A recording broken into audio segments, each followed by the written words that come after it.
बिस्मिल्लाहिर्रहमानिर्रहीम। Financial reporting lecture number 16। आज new chapter है the role of financial information and valuation, cash flow analysis and credit risk assessment. जो आज के lecture के हम इस चैप्टर के जो लर्निंग ऑब्जेक्टिव्स हैं वो है, first one the basic steps in corporate valuation, second one what free cash flows and how they are used to value a company। Free cash flows जो है क्या होते हैं और इसकी जो है how they are used। और थर्ड वन है how accounting earning are used in valuation। Fourth one why current earning are considered more useful than current cash flows of assessing future cash flows। and how and why the permanent, transitory and valuation irrelevant components of earning affect price earning multiples। And जो last one है हमारे पास what factors influence earning quality, how the abnormal earning valuation approach is used in practice, how stock prices respond to good news and bad news about earning, and the importance of cash flows analysis and credit risk assessment and lending decision, how to forecast a company's financial statement. तो first one जो है हमारे पास corporate valuation कैसे की जाती है। अब जैसे कि discounted free cash flow approach है तो इसको हम वन बाय वन देखेंगे। अब देखें this approach says the value per share P naught of a company's common stock is given by, जो हमारे पास पी नॉट है वो हमारे पास है value per share of the company जो यूज़ करती expected free cash flow each period, जो हमारे पास है जिसको हम इन्फिनिटी तक लेके जाते हैं। तो ये हमारे पास है, देखिए ई नॉट जो है यहाँ पे CF1 है, फिर CF2, फिर CF2, इसी तरह 1 plus R power and R power 2 and R power, तो इसको कंटिन्यू टू इन्फिनिटी तक। और जो लास्ट में हमारे पास फार्मूला बन जाता है वो है हमारे पास E naught and CF1 into 1 plus R power T. तो यहाँ पे हमारे पास t इज इक्वल टू 1 जो समेशन है ये 1 से लेकर इन्फिनिटी तक इसकी वैल्यू जाती है। अब देखते हैं कि ये किस किस चीज़ को डिनोट करते हैं वन बाय वन। अब CF1 जो है हमारे पास क्या है, CF1 जो है cash flow 1 is the future free cash flow per share, जो पर शेयर की वैल्यू है available to common equity holders at period T. और R की अगर हम बात करें तो R is the discount rate, R हमारे पास है डिस्काउंट रेट जो कि गिवन होता है appropriate for the risk and uncertainty for the forecasted free cash flows. और हमारे पास 1 divided by 1 plus R is the discount factor for forecasted cash flows in period T. And E naught is the investor expectation at time zero, जो मतलब expect करता है time zero पे about future free cash flows. तो ये हमारे पास ये formula ही use होगा आगे हमारे जो न्यूमेरिकल हैं उसमें। अब देखें यहाँ पे हमारे पास एक क्वेश्चन है उसको देखते हैं। William Brown is thinking about starting a truck rental business, he plans to buy 4 trucks now. ठीक है, 4 ट्रक उसने बाय करने हैं and then add a 5th truck in 2 years। अब जो 5वां ट्रक लेना है उसने वो 2 साल के बाद लेना है। ईच ट्रक विल कॉस्ट $20,000 जो Wallet has carefully evaluated the local market for rental trucks and believes that each truck will generate $5,000 of net operating cash flow each year। 20,000 का जो है हर एक ट्रक जो है उसकी कॉस्ट होगी और 5,000 जो है वो हर ईयर एनुअली वो जनरेट करेगा उस एक ट्रक से। At the end of 5 years Weller believed he can sell the truck for $30,000, जो इन टोटल मतलब जो पाँचों की जो है टोटल वैल्यू जो होगी 5 साल बाद वो होगी $30,000। How much is the business worth, तो उस बिजनेस की टोटल वर्थ कितनी है, तो हम उसकी वर्थ कैसे फाइंड करेंगे। तो हम उसकी फोरकास्टेड एक्सपेक्टेड फ्यूचर जो फ्री कैश फ्लो है वो देखेंगे।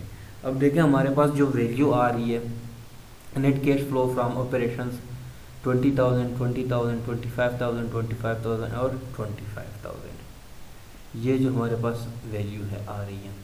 ठीक है, उसके बाद cash from selling all trucks in year 5, जो सालवेज वैल्यू होती है वो है 30,000 है। ठीक है। Capital expenditure in year 2 for the 5th truck जो है वो हमारे पास है, कैपिटल जो एक्सपेंडिचर है वो कितनी है 20,000 है, यहाँ पे गिवन है।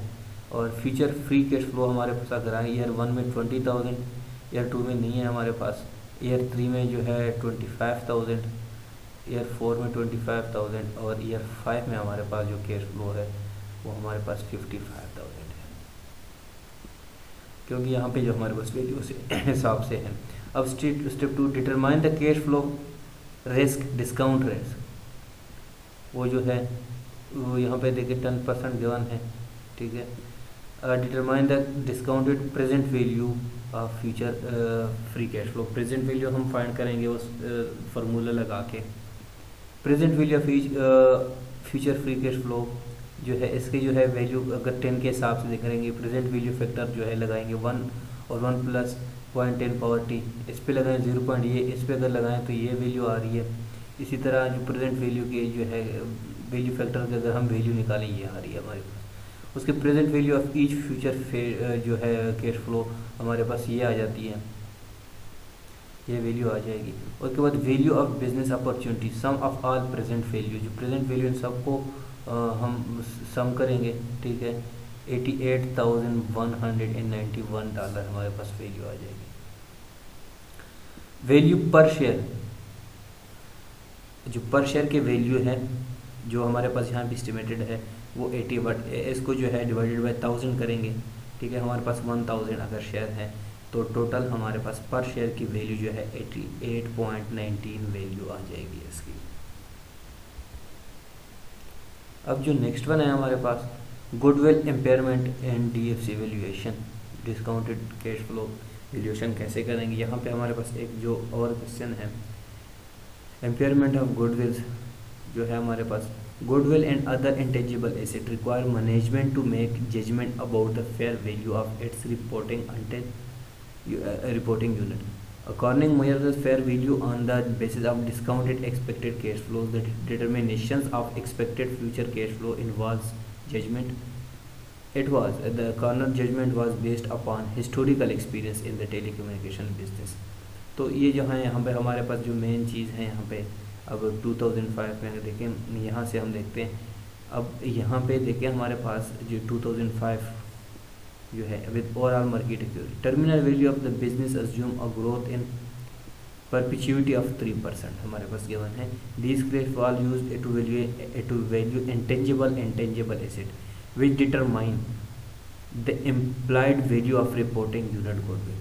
Accounting used a discounted rate of 12% in its calculation of fair value of the expected future cash flows and recorded on impairment charges of $400 million. तो ये है हमारे पास। तो देखिए coming goes on to say देखिए the impairment charges would have been $225 higher in the discount rate was 12.5%. अब उसके बाद no impairment charges would have been made if the discount rate was only 11%. अब इसको देखते हैं अर्निंग और cash flow, इसको जो है आगे हम न्यूमेरिकल बेस से इसको और डिटेल से देखेंगे। अर्निंग और कैश फ्लो में देखिए हमारे पास the traditional approach to stock valuation relies on forecasted free cash flows and why then do many analysts and investors pay such close attention to accrual earning? According to the Financial Accounting Standard Board, it's because accrual earning is more helpful in forecasting a company's future cash flows. अगर इसको देखें इसमें हमारे पास जो value given है उसको देखेंगे और इसके बाद जो है हमारे पास जो नेक्स्ट वन है उसके बारे में बात करते हैं। The role of earning in valuation, जो वैल्यूएशन में जो है अर्निंग की क्या रोल है। अब देखें हमारे पास जो है करंट अर्निंग है और annualised future free cash flow है, करंट स्टॉक प्राइस है। अब ये हमारे पास लिंक शो करते हैं, linkage between stock price and accrual earning. तो ये हमारे पास analyst use current earning to forecast future cash flow. इन दोनों से जो है मतलब करंट अर्निंग से annualised future free cash flow से जो एनालिस्ट है वो करंट अर्निंग जो है उसको फोरकास्ट करते हैं फ्यूचर की कैश फ्लो जो है उसको निकालने के लिए। और ये जो दो हैं इसमें analyst use valuation model to compute estimated stock price from cash flow. अब देखिए accrual earning take a long horizon view that smooths out the lumpiness in year to year cash flows. अगर हम रिसर्च की बात करें, research evidence show that current earning are better forecast for of future cash flows than are current cash flows. और उसके बाद stock return correlator better with accrual earning then.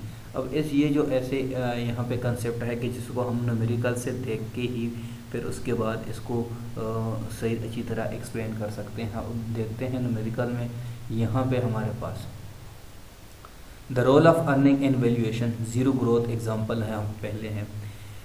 To appropriate the link between earning and future cash flows let's take an other look at the free cash flow valuation model. जो यहाँ पे हमारे पास P not है उसी तरह, ठीक है, ई not जो कैश फ्लो टाइम टी तक है, इसी तरह डिस्काउंटेड फैक्टर गिवन है। तो यहाँ पर हमारे पास है एक्स नॉट, देखो 1 प्लस आर, फिर 1 प्लस आर टू जो डिस्काउंट रेट है ये इन्फिनिट यहाँ पे जाएगी। The zero growth assumption means that expected future earning and thus expected future free cash flows from a perpetuity so। अब देखो एस्टिमेटेड शेयर प्राइस कैसे निकालेंगे, 1 और आर इंटू एक्स नाट, मतलब एक्स नाट और आर की वैल्यू। इसी तरह price earning ratio P E जो है आर अर्निंग मल्टीपल जो है उसके इस वैल्यू से हम इसको निकालेंगे, इसकी वैल्यू हम कैलकुलेट कर सकते हैं। Earning and stock prices evidence on value relevance. If investor use accrual earning to price stock, then earning difference across firm should explain differences in stock prices। कैसे, यहाँ पे जो हमारे पास गिवन है, हमारे पास जो है अर्निंग पर शेयर है हॉरिजॉन्टल में, और जो है परपेंडिकुलर में यहाँ पे जो वाई एक्सिस पे हमारे पास गिवन है ईयर एंड स्टॉक प्राइसेस ये हमारे पास गिवन है, और एक्स एक्सिस पे हमारे पास annual earning per share given है। तो ये देखिए हमारे पास ये डिफरेंट डॉट्स नज़र आ रहे हैं आपको, ठीक है, यहाँ पे स्क्रीन पे। यहाँ पे जो टेस्ट होता है पी आई जो है मतलब स्टॉक प्राइस जो है उसको देखें, बीटा इंटू एक्स आई, यहाँ पे जो है जो अर्निंग मल्टीपल है शुड बी स्टेटिस्टिकली पॉजिटिव, ये मतलब पॉजिटिव बीटा को शो कर रही है यहाँ पे। एक्स आई है अर्निंग पर शेयर, और अल्फ़ा जो हमारे पास stock price at $0 earning per share जो है ये हमारे पास यहाँ पे वैल्यू गिवन है। तो इसको जब हम न्यूमेरिकल से देखेंगे, अगर इसको देखो स्टॉक प्राइस अर्निंग नेक्स्ट देखते हैं तो हमारे पास ये आ रही है, we does not current why does not current earning explain 100% of the variation in stock price. 100% variation क्यों नहीं होती? Stock price and thus price earning multiples are also influenced by, देखो रिस्क भी हो सकता है, growth opportunity, the mix of earning components. अब देखो यहाँ पे जो एक्सप्लेन करनी है परमानेंट ट्रांजिटरी एंड वैल्यूएशन जो है, यहाँ पे देखिए यहाँ पे उसी तरह हमारे पास एनुअल अर्निंग पर शेयर है एक्स एक्सिस पे, और वाई एक्सिस पे ईयर एंड स्टॉक प्राइस है जो कि हम पी से डिनोट करते हैं। एनुअल अर्निंग पर शेयर को हम एक्स से डिनोट करते हैं। यहाँ पे हमारे पास पी और आस्कर की वैल्यू यहाँ पे हमारे पास ये गिवन है, ठीक है। अब इसी को एक्सप्लेन करना है नेक्स्ट जो है अपने इसको न्यूमेरिकल के साथ। अब अर्निंग एंड स्टॉक प्राइस में देखिए कंपोनेंट एंड इलस्ट्रेशन देखिए, stock price reflect information about the components of earning. उसी तरह देखिए अल्फा है plus beta into P x into I P permanent components of earning. जैसे इनकम फ्रॉम कंटिन्यूड ऑपरेशन है, जैसे ट्रांजिटरी कंपोनेंट ऑफ अर्निंग जो beta T है हमारे पास ये है, ये होता है लॉस फ्रॉम डिसकंटिन्यूड ऑपरेशन, ये कंटिन्यूड ऑपरेशन के और ये जो है डिसकंटिन्यूड ऑपरेशन के लिए। Value irrelevant components of earning जो है ये हमारे पास है cumulative effect of changes and accumulative accounting methods. अच्छा, अब ये जो है तीन तरह की earning multiple for permanent VP transitory BT and value irrelevant components of earning, तो ये शो होती है। इसको हम न्यूमेरिकल से देख के ही इसको डिटेल से समझेंगे फिर। अब जो देखिए यहाँ पे हमारे पास है earning component and price earning. EPS as reported firm A है और फर्म बी है, दोनों में जो है अर्निंग पर शेयर है $10 है और यहाँ पे भी $10 है। परमानेंट कंपोनेंट 60% ऑफ 10 मतलब $6, इसी तरह 50% ऑफ 10 5, इसी तरह ट्रांजिटरी कंपोनेंट गिवन है 30% ऑफ 10 जो है 3 आ जाएगा, 20% ऑफ 10 2 आ जाएगा। वैल्यू इरेवेलेंट कंपोनेंट 10% ऑफ 10 1, मतलब 30% of 10 3। Earning multiple applied to each. Earning components at cost of capital of 20%। अब इसको परमानेंट कंपोनेंट जो है इसको इससे मल्टीप्लाई करेंगे तो हमारे पास आ जाएगा ये वैल्यू हमारे पास आएगा 30, इसी में भी 25 आ जाएगा। इसी तरह ट्रांजिटरी कंपोनेंट का करेंगे 3 और 2, और वैल्यू इरेवेलेंट कंपोनेंट का जो है हमारा 0 और 0। इसी तरह हमारे पास जो है share price earning per share is reported 3.3 और 2.7। यहाँ पे जो डिफरेंस आ रहे हैं, ठीक है, difference in earning components makes produces differences price earning ratio. इसका मतलब है कि जो हमारे पास अर्निंग कंपोनेंट में जो डिफरेंस आ रहा है इसकी वजह से जो है डिफरेंस आ रहा है प्राइस अर्निंग में। तो इसको मज़ीद जो है नेक्स्ट हम कंटिन्यू करते हैं नेक्स्ट लेक्चर में।